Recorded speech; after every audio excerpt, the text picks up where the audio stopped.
Hi friends, welcome to our channel voice of Veni. మీకు నా videos నచ్చితే లైక్, షేర్, కామెంట్, సబ్స్క్రైబ్ చేసుకోండి. మా అక్క వాళ్ళ ఊర్లో రాములవారి గుడి అయితే ప్రతిష్ఠించారండి. ఆ తర్వాత బొడ్రాయి అయితే మటుకు వేశారనమాట. చాలా కలర్ఫుల్గా ఉందండి. 40 సంవత్సరాల తర్వాత ఎదురొల్లపాడు అనే ఊర్లో రామాలయం అయితే కట్టారు. చాలా అంటే చాలా బాగా చేశారండి. చాలా నిష్టగా కూడా ధ్వజస్తంభం కట్టారు. ఆ తర్వాత దేవుడికి గుడి కట్టారు. కుంభం అయితే పోసారు. చాలా అంటే చాలా బాగా చేశారండి. ఇది 2 ఇయర్స్ బ్యాక్ వీడియో అనమాట. నా పాత ఛానల్లో ఉన్న వీడియోని తీసుకొచ్చి నేను మళ్ళీ నా కొత్త ఛానల్లో పెడుతున్నాను. ఎందుకంటే ఈ వీడియోస్ అన్నీ డిలీట్ చేయాలంటే మనసు చాలా బాధగా ఉంది. కాకపోతే షార్ట్ హోమ్ బై వేణిలో మనకి వ్యూస్ అనేది రావటం లేదు. సో అందుకోసం అని చెప్పి ఆ ఛానల్ని పక్కన పెట్టేశాను. ఇక నా వల్ల కాదు, ఎంత ట్రై చేసినా వాచ్ టైం అనేది అస్సలు రావటం లేదండి. సో అందుకని కొత్త ఛానల్ వాయిస్ ఆఫ్ వేణిలో పెట్టేసి నా ఓల్డ్ వీడియోస్ అన్నీ కూడా పెట్టేస్తున్నాను. బట్ దీనికి కొంచెం మ్యూజిక్ అయితే ఉంది దాంట్లో. అదేంటో అప్పుడు కాపీరైట్ రాలేదు కానీ బట్ ఇప్పుడు మ్యూజిక్ పెడితే కాపీరైట్ వస్తుంది. సో అందుకని చెప్పి నేను వాయిస్ ఓవర్ ఇస్తున్నాను. చూడండి, చాలా కలర్ఫుల్గా ఉంటుంది. మా రిలేటివ్స్ అందరు కూడా ఉంటారనమాట. సో అప్పటికి మాకు గుండె అనేది అవ్వలేదు కాబట్టి మా పాప హెయిర్ చూసారా ఎంత ఒత్తుగా భలే ఉంది. సో వీళ్ళంతా మా చుట్టాలన్నమాట. వదనలు, అక్కలు, పిన్నులు, చెల్లెలు వీళ్ళందరండి. ఇక పిల్లలకి స్టార్టింగ్ ఏది కనిపిస్తుంది అనమాట. సో చూస్తున్నారు కదా, మేము గుడి దగ్గరికి వెళ్ళేసరికి మా పాప వాయిస్ ఓవర్ ఇస్తుంది. బట్ అక్కడ మ్యూజిక్ డిస్టర్బెన్స్గా ఉందని చెప్పి నేను మాట్లాడుతున్నాను. చూస్తున్నారు కదా సుజన ఎంత బొద్దుగా ఉందో.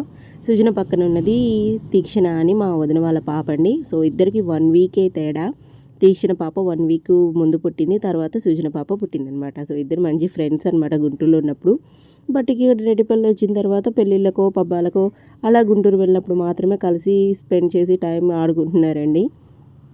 సో ఎక్కడానికి భయం అనమాట మా పాపకి. ఫస్ట్ టైం కదా అలాంటి వాటిలో వెళ్ళి మంచిగా ఎక్కడానికి. సో భయపడి ఏడుస్తూ ఉంది. ఇక మా అన్నయ్య వాళ్ళ కూతురు తీసుకొని వెళ్ళిందండి, పెద్ద పాప యామిని అని. తను తీసుకెళ్ళి ఆడిపిస్తుంది అనమాట. సో 10 నిమిషాలకి 40-50 రూపాయలు తీసుకున్నారండి. పిల్లలైతే మటుకు చాలా బాగా ఎంజాయ్ చేశారనమాట. సో తిరునాళ జరిగినప్పుడు చుట్టాలు పక్కాలు అందరూ వస్తారు కదా, ఎంత కలర్ఫుల్గా ఎంత హ్యాపీగా ఉంటుందో. నాకైతే ఎందుకు చాలామంది అడుగుతారనమాట, మీరు ఎవరు పిలిచినా కానీ టక్కునే వెళ్ళిపోతారు ఏంటి అని. సో వాళ్ళ మనసులో ఏమనుకున్నా మనల్ని రావాలి అని చెప్పి పిలిచారు కాబట్టి మనం వెళ్ళేసి ఏదో వాళ్ళు పిలిచినందుకు వెళ్ళేసి మంచిగా చూసేసి చుట్టాలందరినీ పలకరించేసి రావడమే నాకైతే ఇష్టం అనమాట. తర్వాత వాళ్ళు ఏమనుకున్నా ఓకే, ఐ డోంట్ కేర్ అనమాట. నేను పట్టించుకోను. ఎందుకంటే నాకు నా వాళ్ళందరూ కావాలి. నేను ఎవరికి ఇష్టం లేకపోయినా ఓకే, బట్ నాకు మటుకు మా వాళ్ళందరూ కావాలి. నేనైతే మటుకు ఎవరిని చాలా వరకు దూరంగా పెట్టానండి. సో నాకు ఇష్టం లేకుండా కొంచెం ఎక్కువగా చేశారు అంటే కనుక ఇంకా వాళ్ళతో మాట్లాడదలుచుకోకపోతే నేను ఇంక ఎప్పటికీ కూడా మాట్లాడను. సో నాలాగే చాలామంది కూడా ఉంటారని నేనైతే అనుకుంటున్నాను అనమాట. సో దీన్నే పట్టుదల అని కొంతమంది అంటారు. సో పట్టుదల కాదు, దాన్ని ఏమంటారు, సారీ గుర్తు రావటం లేదు. అదే అండి. సో నా హెయిర్ చూసారు ఎంత ఒత్తుగా ఎంత బాగుందో. సో నేను అప్పుడు బొద్దుగా ఉన్నా కానీ నా హెయిర్ అయితే మటుకు చాలా బాగుందనమాట. ఇది మా అన్నయ్య కూతురు యామిని అని తను వీడియో తీస్తుంది. తనకి చేత కాలేదనమాట, కొంచెం షేక్ చేస్తూ ఉంది. బట్ నాకు ఫ్రంట్ కెమెరా అప్పుడు పనిచేయట్లేదు కనుక బ్యాక్ కెమెరాతోనే తనకి రావట్లేదు కదా, పక్కకి కిందకి షేక్ చేస్తూనే ఉందనమాట. సో నాకు మళ్ళీ నా హెయిర్ లాంగ్ హెయిర్ ఎప్పుడు వస్తుందో ఏమో అంత ఒత్తుగా అని చెప్పి నేను చాలా వెయిట్ చేస్తున్నాను. ఫైనల్లీ తిరునాళ ఉత్సవాలంటే మటుకు మనకి ఊరందరి మటుకు చాలామంది వాళ్ళ అక్కల్ని పిల్లల్ని చెల్లెల్ని అందరూ పిలుచుకున్నారండి. ఊరంతా మటుకు భలే కలకల్లాడిపోయింది. అది కూడా సమ్మర్లోనే, అందుకే పిల్లలందరూ వచ్చారనమాట. ఎందుకంటే హాలిడేస్ కదా. సో ఏదైనా సరే తిరునాళ్ళు కానీ పెళ్ళిళ్ళు కానీ జాతరలు కానీ ఉత్సవాలు కానీ అన్నీ సెలవుల్లోనే పెడతారు. అంటే ఎండాకాలంలోనే పెడతారు. బాగుంటుంది. పగలేమో ఎండకి మండిపోతూ నైట్ వచ్చేసరికి చల్లగా ఇలాంటి చోట వెళ్ళి ఎంజాయ్ చేయాలంటే చాలా అంటే చాలా బాగుంటుంది కదా. సో నాకైతే ఇలా వెళ్ళటం అంటే చాలా ఇష్టం అండి. సో మీకు కూడా ఇలా తిరునాళ్ళకి జాతరలకు వెళ్ళడం ఇష్టమైతే కనుక ఖచ్చితంగా కామెంట్ చేసేయండి, ఓకేనా. సో చూస్తూ ఉండండి. అబ్బా వీడియో చాలా పెద్ద వీడియో, ఇంచుమించు 13 నిమిషాలు ఉంటుంది. ఆ తర్వాత వాయిస్ ఓవర్ అయితే మటుకు నేను పాత వీడియోలో ఇచ్చిన వాయిస్ ఓవరే ఉందండి. ఇది మటుకు కొత్తగా అనమాట. ఇక్కడ ఏంటంటే మటుకు బొడ్రాయి అంటే అమ్మవారిని ఒక రాయిలాగా చేస్తారు కదా, ఆ రాయిని తీసుకొచ్చి ఇక్కడ పెట్టడానికి మొత్తం అయితే ప్రిపేర్ చేశారు. అంటే మార్నింగ్ అయితే మటుకు ఇక స్టార్ట్ చేస్తారనమాట. ఇక పక్కన అయితే మటుకు హోమాలు జరుగుతూ ఉన్నాయండి. ఇంచుమించు వారం రోజుల నుంచి హోమం జరుగుతూనే ఉందన్నమాట. ఇక మేము 3 రోజులు ముందుగా వెళ్ళాం కదా, ఇంక 3 రోజుల నుంచి మార్నింగ్ టిఫిన్ కానీ, మధ్యాహ్నం భోజనం కానీ, నైట్ పూట భోజనం కానీ మొత్తం ఊర్లోనేనండి. ఏ ఇంట్లో కూడా పొయ్యి అనేది ఎలగలేదు. కేవలం టీ, కాఫీలకు మాత్రమే అండి ఇంట్లో పొయ్యి ముట్టించుకుంది. మిగతా అది మొత్తము ఇక్కడే మంచిగా చేసేసారనమాట. అంటే అందరూ చందాలు వేసుకుంటారు కదా, సో చందా వేసుకొని వచ్చిన చుట్టాలకు కానీ, ఊర్లో ఉన్న జనానికి కానీ 3 పూట్ల దేవుడి దగ్గర భోజనాలండి. ఎంత అదృష్టమో కదా. సో నాకైతే చాలా బాగా నచ్చింది. చాలా అంటే చాలా హ్యాపీగా ఫీల్ అయిపోయాను. చూస్తున్నారు కదా జనము, అక్కడ పక్కనే ధ్వజస్తంభం కూడా ఉందండి. కూర్చొని పూజలు అయితే మటుకు చేస్తున్నారనమాట. అందరూ కూర్చున్నారు. ఎదురుగా అయ్యగారు, అదండి బ్రాహ్మణులు వారు కూర్చొని మంత్రాలు అయితే చదువుతున్నారు. వీళ్ళందరూ కూడా అవి మళ్ళీ పాటిస్తున్నారనమాట. ఏవైనా చేయాలంటే చాలా నిష్టగా చేస్తారు కదండి. యజ్ఞాలని, హోమాలని, ఆ తర్వాత చాలా ఉంటాయి కదా. నిజంగా ఇది ఒక అద్భుతమే అండి. ఇలాంటి వాటిని చూడడానికి చాలా అదృష్టం అయితే ఉండాలని నేనైతే అనుకుంటున్నానమాట.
అవ్యవాహన శ్రేయం శ్రేహిమే అవ్యవాహన.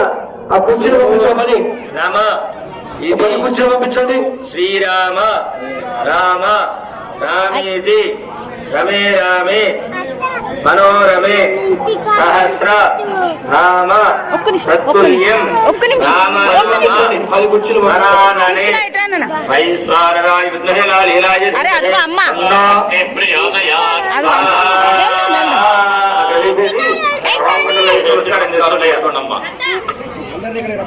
ఉండరమయ్యా.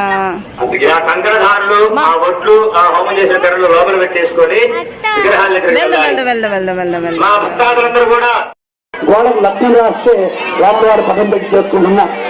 ఇప్పుడు బ్రహ్మాండంగా ఏసీ కళ్యాణ మండపాలు సెంటరేసి దాంతో కూడా స్టేజ్ మీద కుర్చీ వేసి పదం పెడుతున్నాం. రాముల వారి పదవి పెడుతున్నాం. మన ఇంటి దేవుడు ఎవరో ఉండొచ్చు, రాముల వారి పదం తప్ప వేరే పదం పెట్టడంలా. మనం ఈనాడు ఇప్పుడు వివాహం చేసుకుంటున్నా కానీ అంటే అటువంటి ఆదర్శ దంపతులు సీతారాములు. ఈ దంపతులకు ఆశీర్వాదం కలిగి ఈ దంపతులు కూడా కలకాలం అట్లాగే ఉంటారు. వారు పెళ్లి చేసుకున్నారు. ఆ సీతారాములు ఎప్పుడన్నా సుఖపడినారా? పెళ్లి చేసుకున్న ముందు అరణ్యవాసం 12 సంవత్సరాలు 12 సంవత్సరాలు ఫోన్ చేస్తే సంవత్సరాలు. Hi friends, welcome to our channel short home by Veni. మీకు కనుక నా వీడియోస్ నచ్చితే ఖచ్చితంగా లైక్ చేయండి, షేర్ చేయండి, కామెంట్ చేయండి ఫ్రెండ్స్. ఈ వీడియో ఏంటి అంటే కనుక ఫస్ట్ నుంచి చూసే వాళ్ళకి ఈజీగా అర్థమైపోయి ఉంటుంది. మళ్ళీ నేను పర్టికులర్గా చెప్పనవసరం లేదు. మా అక్క వాళ్ళ ఊరిలో అంటే మా పెద్దమ్మ వాళ్ళ కూతురు వాళ్ళ ఊరిలో ఫస్ట్ టైం సీతారాముల వారి గుడి కట్టి అందులో విగ్రహాలు ప్రతిష్ఠాన జరిగిందనమాట. ఆ తర్వాత ఇంకా ధ్వజస్తంభం కూడా నిలబెట్టారు. సో అందుకోసమని చెప్పి అక్క అటువైపు ఇటువైపు అందరినీ చుట్టాలందరినీ పిలిచింది. చాలా అంటే చాలా బాగా ఘనంగా జరిగిందండి ప్రతిష్ఠ మటుకు. ఇది ఎక్కడ అంటే ప్రకాశం డిస్టిక్ ఎదురాళ్ళపాడు అనమాట గ్రామం వచ్చేసరికి. పండగలకి ఫంక్షన్స్కి ఇట్లా ప్రతిష్టానికి గుడి కట్టేటప్పుడు అలా చుట్టాలందరూ కలిస్తే చాలా అంటే చాలా బాగుంటుంది కదా చూడటానికి. ఎవరు ఏమనుకున్నా కానీ ఇలా ఇంటి నిండా జనం ఉంటే అదొక కలర్ఫుల్గా ఉంటుంది, హ్యాపీగా ఉంటుంది. సో ఎదురులపాడులో ఏంటి అంటే కనుక ప్రతిష్ట జరిగిన తర్వాత ఆడవాళ్ళందరూ ఇంట్లోనే ఉండాలన్నమాట. ఎందుకు అంటే ఊరికి 4 వైపులా 4 దిక్కులు ఉంటాయి కదా. సో అక్కడ వచ్చేసరికి మనకి పొలిమేర దేవతలు అని చెప్పి ఉంటారనమాట దేవతలు. వాళ్ళని ప్రతిష్ట చేసేటప్పుడు ఆడవాళ్ళు ఎవరు చూడకూడదు, అంటే వాయిచ్చే ధ్వనులు ఎవరు వినకూడదు అనమాట. సో అందుకని చెప్పేసి ఆడవాళ్ళందరినీ రూమ్లలో పెట్టేశారు. సో ఇదేనండి, ఎందుకంటే పిల్లలంతా డ్యాన్స్ వేస్తున్నారు, మరి ఏదో ఒక ఎంటర్టైన్మెంట్ ఉండాలి కదా. సో ఇంకా అయిపోయిన తర్వాత ఆ 1 hour జరిగిందనమాట మొత్తము ప్రతిష్ట. సో ఆ 1 hourలో అటువైపు నుంచి కానీ ఇటువైపు నుంచి కానీ వెహికల్స్ కూడా ఊర్లోకి రాలేదండి. అంటే కుర్రాళ్ళంతా వెళ్ళేసి అటు ఇటు కాపలా ఉన్నారనమాట. ఆ తర్వాత ట్రాఫిక్ వదిలితే 1 by 1 పోతుంది. సేమ్ ఇది ఎలా ఉంటుందంటే మా ఊర్లో రెడ్డిపల్లి మా హౌస్ ఎలా ఉంటుందో అలాగే ఉంటుందండి మా అక్క వాళ్ళది కూడా. సో ఇది మీకు షేర్ చేయడానికి ఈ వీడియో అనేది తీసాను. వీడియో చాలా కలర్ఫుల్గా ఉంటుంది, ప్రతి ఒక్కరికి నచ్చుతుంది. ఓకేనా? సో నచ్చితే కనుక ఖచ్చితంగా లైక్, షేర్, కామెంట్ చేయండి.